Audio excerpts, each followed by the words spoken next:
Praise the Lord. கர்த்தரும் இரட்சகருமாகிய இயேசு கிறிஸ்துவின் நாமத்தில் உங்கள் யாவருக்கும் என் அன்பின் வாழ்த்துக்கள். பிரியமானவர்களே, கிறிஸ்து பிறப்பை நாம் நெருங்கிக் கொண்டிருக்கிறோம். ஆம், வானத்தையும் பூமியும் உண்டாக்கின தேவன் மனித உருவில பூமியிலே இயேசு கிறிஸ்து என்ற பெயரில் உலாவி அவருடைய அன்பையும் அவருடைய வல்லமையையும் வெளிப்படுத்தினார். அவருடைய பரிசுத்தத்தை வெளிப்படுத்தினார். அதன் நிமித்தம் நம்முடைய பாவங்கள் போவதற்கு ஒரு வழி கிடைத்திருக்கிறது. வேதம் சொல்கிறது, வார்த்தையாயிருந்த தேவன் மனிதனாக மாறினாராம். வாசிக்கட்டும். யோவான் எழுதின சுவிசேஷம் 1ஆம் அதிகாரம் 1-3 வசனங்களை நான் வாசிக்கிறேன். ஆதியிலே வார்த்தை இருந்தது, அந்த வார்த்தை தேவனிடத்தில் இருந்தது, அந்த வார்த்தை தேவனாயிருந்தது, அவர் ஆதியிலே தேவனோடு இருந்தார். சகலமும் அவர் மூலமாய் உண்டாயிற்று, உண்டானதொன்றும் அவராலே அல்லாமல் உண்டாகவில்லை. John 1:1-3. In the beginning was the Word, and the Word was with God, and the Word was God. He was in the beginning with God. All things were made through him, and without him nothing was made that was made. ஆம் பிரியமானவர்களே, வார்த்தையாயிருந்த தேவன்தான் இயேசு கிறிஸ்து. அவர் வார்த்தையாய் தன்னை வெளிப்படுத்தி கொண்டிருந்தவர் ஒரு மனித உருவிலே வந்தார் என்று சொன்னேன். அதை இந்த வசனம் இவ்வளவு அழகாக விவரிக்கிறது.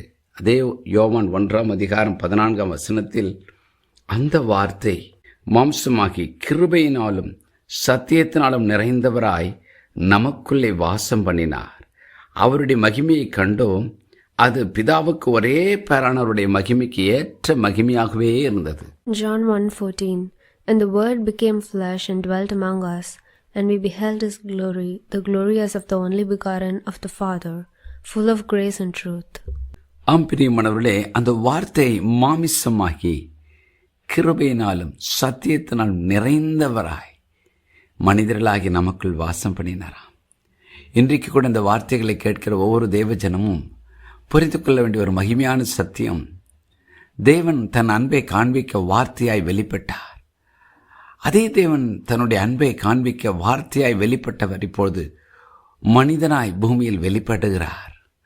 அது மாத்திரமல்ல, அதே தேவன் சிலுவையிலே மரித்து இரத்தத்தை சிந்தி ஜீவனை கொடுத்து 3ஆம் நாள் உயிரோடு எழுந்து விண்ணகத்திற்கு சென்ற பின்பு தூய ஆவியானவராய் தன்னை வெளிப்படுத்துகிறார். ஆம், வார்த்தையான தெய்வம் மாமிசமாக மனிதனாக பூமியில் வெளிப்பட்டார் அல்லவா? அவர்தான் இயேசு கிறிஸ்து.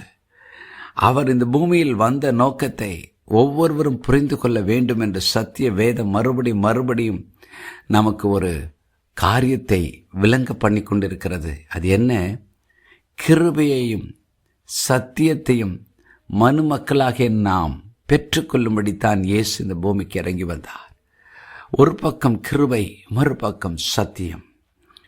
தேவனுடைய இரக்கமும் கிருபையும் மனுக்குள்ளம் ருசிக்க வேண்டும் என்றுதான் ஒருவரும் சேரக்கூடாத ஒளியில் வாசம் பண்ணுகிற தேவன் எல்லாரும் சேரக்கூடிய ஒளியாய் இயேசு என்ற பெயரில் பூமியில் உலாவினார், வெளிப்பட்டார்.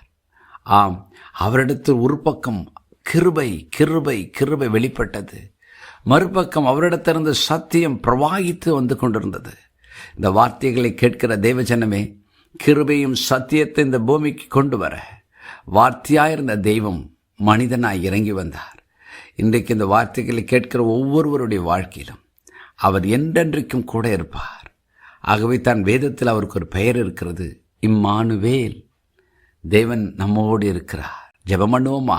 பரலோக பிதாவை, என்னோடு இணைந்து ஜெபிக்கிற தெய்வ பிள்ளைகள் ஒவ்வொருடைய வாழ்க்கையிலும் அப்பா, நீர் எதற்காய் பூமிக்கு வந்தீர் என்ற நோக்கத்தை புரிந்து கொள்ள, அந்த கிருபையையும் சத்தியத்தையும் பெற்றுக்கொள்ள கிருபை தாரும்.